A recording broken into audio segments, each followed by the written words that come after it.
মার্কিন গোয়েন্দা প্রধান তুলসী গ্যাবার্ডের মন্তব্যে বাংলাদেশের সঙ্গে যুক্তরাষ্ট্রের অর্থনৈতিক সম্পর্কের কোনো সমস্যা হবে না বলে জানিয়েছেন অর্থ উপদেষ্টা ডক্টর সালাউদ্দিন আহমেদ। মঙ্গলবার সচিবালয়ে সরকারি ক্রয় সংক্রান্ত উপদেষ্টা পরিষদের বৈঠক শেষে সাংবাদিকদের সঙ্গে আলাপকালে তিনি কথা বলেন। উপদেষ্টা বলেন, বাংলাদেশের অর্থনীতি এখন আর খাদের কিনারায় নেই। আগে খাদের কিনারায় ছিল, সেখান থেকে টেনে তোলার চেষ্টা করছি। এখন ঘুরে দাঁড়িয়েছে, বাংলাদেশের দিকে অনেকেই তাকিয়ে আছে। কিছু ভুল ত্রুটি থাকলেও অবস্থা সন্তোষজনক। পণ্য খালাস প্রসঙ্গে উপদেষ্টা আরও বলেন, জট খুলেছে, ব্যবসায়ীরা নানা সময় নানা ধরনের সিস্টেম করার চেষ্টা করে, আমরা নিয়ন্ত্রণের চেষ্টা করছি।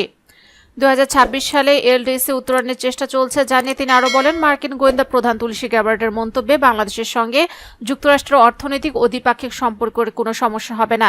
এর আগে গত সোমবার ভারত সফররত তুলসী গ্যাবার্ড ভারতের সংবাদ মাধ্যম এনডিটিভি ওয়ার্ল্ডকে দেওয়া এক সাক্ষাৎকারে বলেন, বাংলাদেশের সংখ্যালঘু নির্যাতন যুক্তরাষ্ট্রের উদ্বেগের একটি মূল জায়গা জুড়ে রয়েছে। তিনি আরও বলেন, যুক্তরাষ্ট্রের প্রেসিডেন্ট ডোনাল্ড ট্রাম্পের প্রশাসন সারা বিশ্বে ইসলামপন্থী সন্ত্রাসবাদের উপর নজর রাখছে এবং একে পরাজিত করতে প্রতিশ্রুতিবদ্ধ।